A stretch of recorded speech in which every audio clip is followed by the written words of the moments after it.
Hello and welcome back to math class. Today, the intersection of two planes. Here we'll go a little deeper into vectors in 3 space. When two planes interact, geometric results can resemble the following 3 possibilities. We could have a line of intersection between the planes. A line of intersection.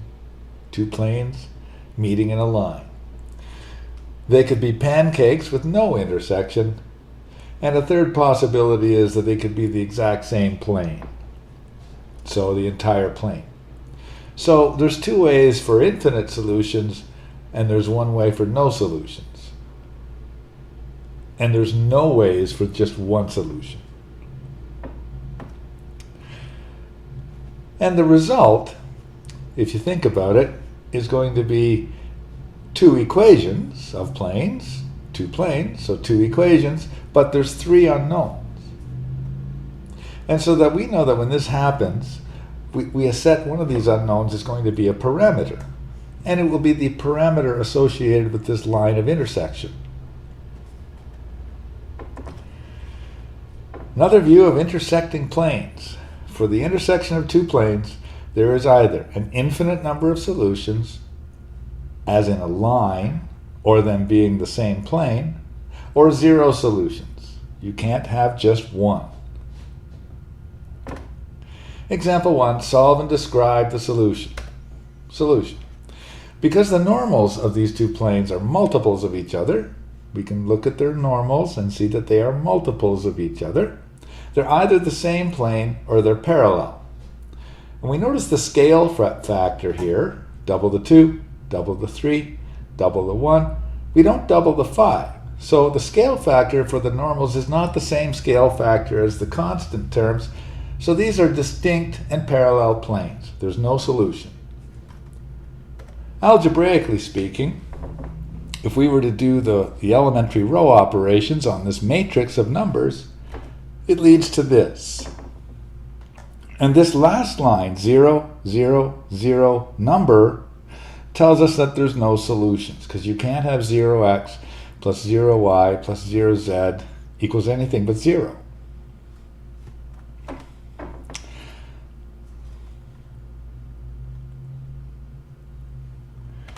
Example 2, solve and describe the solution. Solution. We notice that these entire equations are scalar multiples of each other. Double the 2, double the 3, double the 5, double the 5. And so it's the scale factor is 2. And so really these are the same plane. Any point on the plane is a solution, and there's infinite number of solutions. And if we were to do the elementary row operations, this would lead to this. And I show you this so that you'll realize if at the bottom of a reduced matrix you see 0, 0, 0, 0, you know that there's infinite solutions.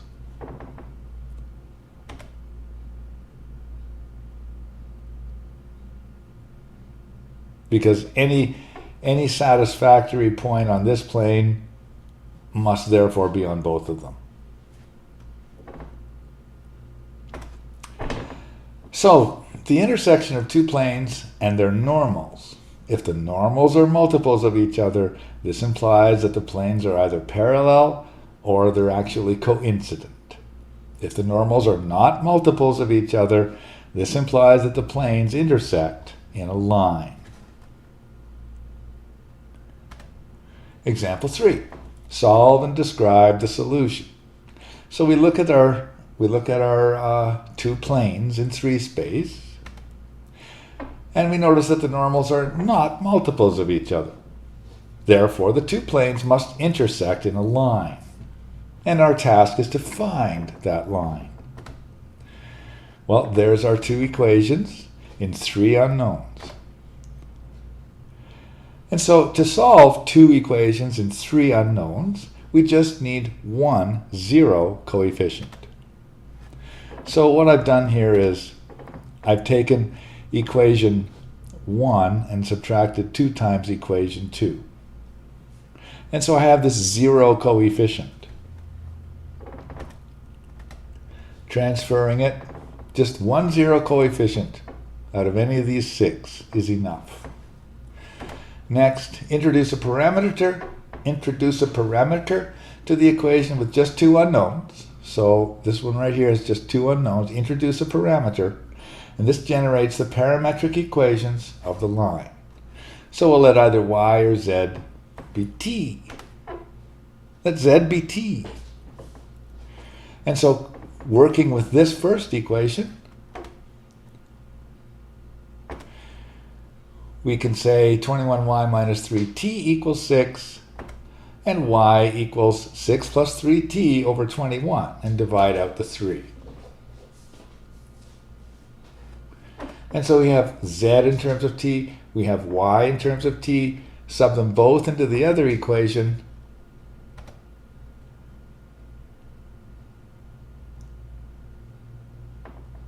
and do the math. I multiplied through by 7, expanded and simplified, and x turns out to be 78 minus 3t over 7. And so by introducing a parameter, z equals t, solving for the other variables in terms of the parameter, we now have our solution.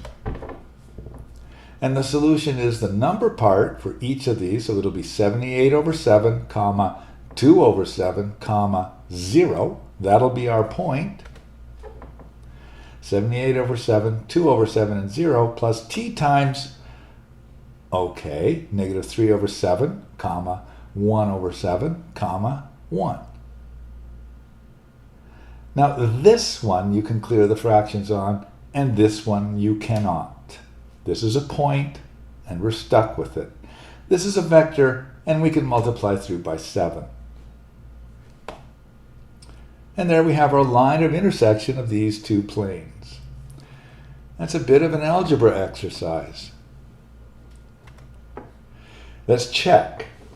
Let's check by subbing into equation 1. The left side of equation 1 is 2x minus y plus z, so 2x, but x is 78 over 7 minus 3t, minus y, so minus y, but y is 2 over 7 plus t, plus z, but z is 7t. Simplifying,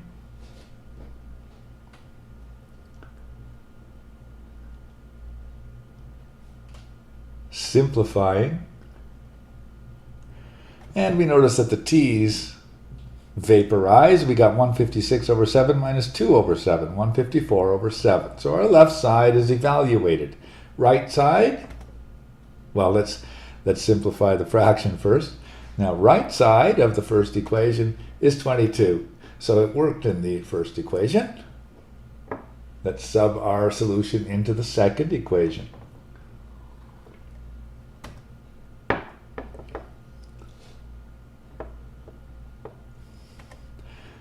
Checking in equation 2. The left side is x minus 11y plus 2z. X, 78 over 7 minus 3t, minus 11 times y, which is 2 over 7 plus t, plus 2 times z, but z is 7t. Expanding and simplifying. Notice how the t's vaporize. And 56 over 7 is 8. And the right side is 8. And so therefore the left side equals right side. And therefore the solution works in both equations. And so this is the line of intersection between these 2 planes.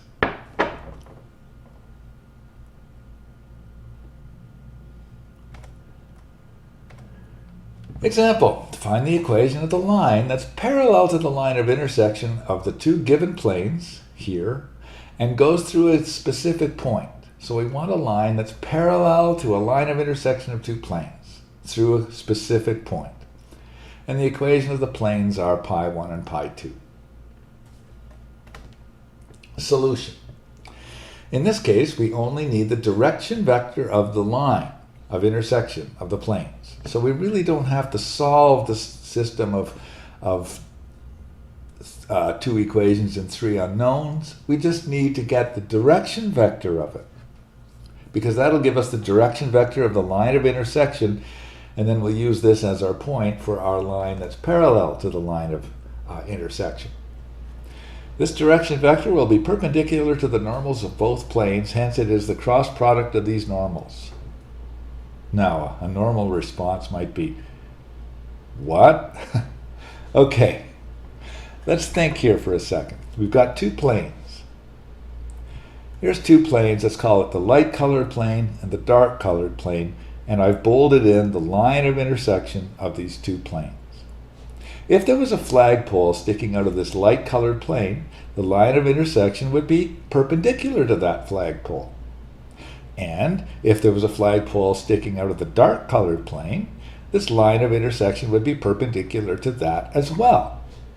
Therefore, this direction of this line must be perpendicular to both the normals. And if it's perpendicular to 2 things, it must be parallel to their cross product, or a multiple of their cross product. And that's the thinking behind this statement. We only need the direction vector of the line of intersection, and the direction vector will be perpendicular to the normals, and therefore the direction vector will be the cross product of their normals. If you can grasp that, the math becomes extremely easy. We just find the cross product of their normals. Now, in the previous example, we could have done the same thing, but we would have still needed a point that was on both planes. Let's go back for a moment. This is our previous example where we've got these 2 planes. We wanted the equation of the line of intersection of them. There's the direction vector of the line of intersection. And you'll notice that, yes, it is a multiple of the cross product here. I'll give you a moment to write that down. Write down the 2 planes and write down the direction vector of the intersection, and you'll notice that, yes, when you cross the normals here, you get a multiple of the direction vector of the line of intersection. Back to where we were. Okay, so we're going to cross the normals here and simply create a line. Crossing their normals this is the easy part. 5 minus 4, 1. Cross with 1, 3, 0. Do the math. Negative 3, 1, 19. And therefore the equation is. And we've answered the required question.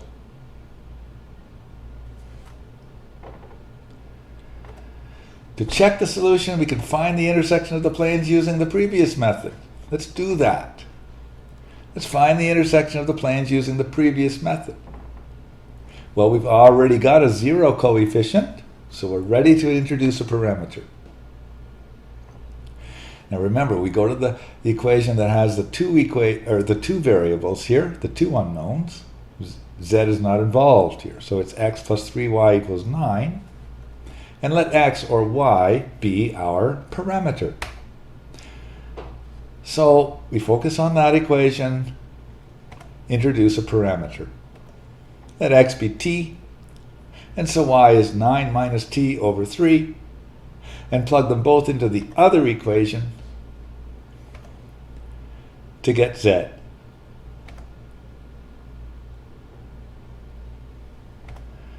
Five times t minus 4 times y, which is 9 minus t over 3, plus z equals 3, and now doing the math, so I've plugged these boxes into here for x and into there for y, and now simplifying for z. So we'll have to take this equation and simplify it for z. Good thing we're great at algebra. Okay, so here we go. I multiplied through by 3.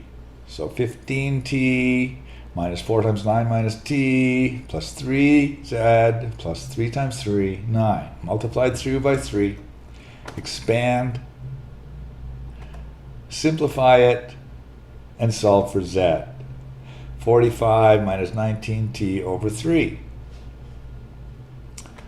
And so now we have x, y, and z in terms of the parameter. And we can find the equation now, because it's the number part here, which is 9 over 3, that's 3. Number part here, which is 45 over 3, that's 15. So it will be 0, 3, 15. 0, 3, 15 plus t times the x is 1, negative a third, negative 19 thirds, the t part, if you will. Now, because this is a direction vector, we're allowed to multiply through and clear those fractions. Now, I know that I multiplied this through by negative 1. There's no reason for doing that, but I did it. There's no reason for doing that. This is a perfectly good answer right here. And we'll notice this line of intersection of the two planes has the same direction vector as our solution, which used the cross product.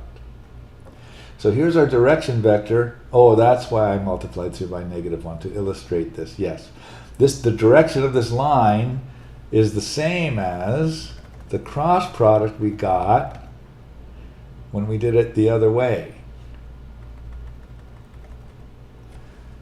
There it is when we did it the other way. When we crossed their normals, this is what we got. And when we do it the other way, where we solve using parameter, we get the same thing, the cross product of their normals.